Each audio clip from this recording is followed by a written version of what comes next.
Assalamualaikum and greetings. My name is Alif Shaki bin Anoside and I am a student from SMK Berchang.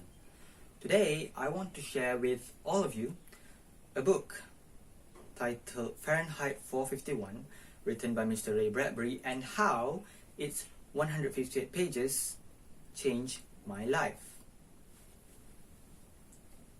It was a pleasure to burn. It was a special pleasure to see things blacken, to see things change. Welcome to the dystopian world of Fahrenheit 451, where, in its short 158 pages, Mr. Ray Bradbury presented to us an interesting case. What if we criminalize books? What if we penalize the possession and the act of reading any book?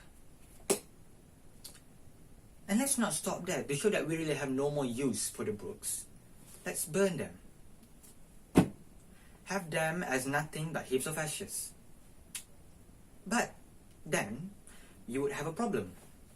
With all the paperbacks gone, people have nothing to do, nothing to occupy them, which leaves them to their own devices. And as the old saying goes, an idle mind is the devil's workshop. How do we solve this? Simple. We fill the daylight hours with screens that supplies them with endless entertainment.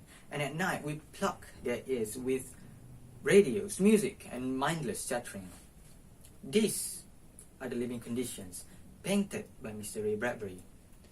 A society that have turned its back towards books and adapted a hedonistic lifestyle in return. On this dystopian canvas is where the protagonist comes in. Meet Guy Montag, a fireman whose sole purpose is to burn books. But after a decade of this job, Montag begins to wonder, what are the contents of the books which he dutifully set ablaze for years? As curiosity grows, so the questions. And before Montag knew it, he now rides on a train of thought that shows no sign of stopping. That is until curiosity got the best of him. And in a state of desperation, he turned towards the books which he hid in his home. Oblivious to what he may find, he picked up a book and begins to read. 1 line, 2 line, 1 page, 1 chapter, a whole book, again and again, hoping that an answer grace him. In the final quarter of the story, we see Montag paying the price for his blunder. He had to burn his own house, he had to run away from public execution, and escape to the countryside where he joins a band of fugitive readers that explain to Montag their purpose, their objective: to memorize any book that they can get their hands on and pass it down to their children, hoping that one day, when the world realizes its mistake and decides to build itself anew, the books which it used to burn before may come into use once more. Now, with a newfound purpose in life, Montag moves towards a better future. To me, Fahrenheit 451 is more than just a story. It is an experience. Let me elaborate my point.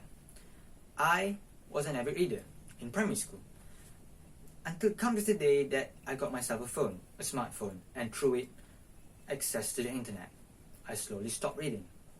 And then 2020 came, and it was tough for everybody. I ended up developing a bad habit of shoving every bit of my problem to the back of my mind and turning on my phone to drown all those problems. And come November 2020, it had been a whole year since I had a book in my hand. That is when I decided to read Fahrenheit 451. The analogy that I like to play in my head is that I was in a dark room, oblivious to my surrounding, and I found a candle titled Fahrenheit 451. I lit it on fire. In other words, I started to read it. The candle's light made my surroundings apparent to me. And what I found was this feeling of disgust, guilt towards that bad habit I've developed. Though the candles is short-lived, around 158 pages or so, it still left a big impact on me. It helped me to understand the feelings that I've bottled up for a whole year.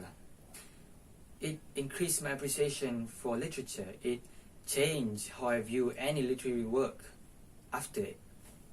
To quote George R.R. Martin, the author of A Game of Thrones, a mind needs books as a sword needs a whetstone if it is to keep its edge. That is Fahrenheit 451, a mental whetstone that hones your mind and make you think. Thank you very much.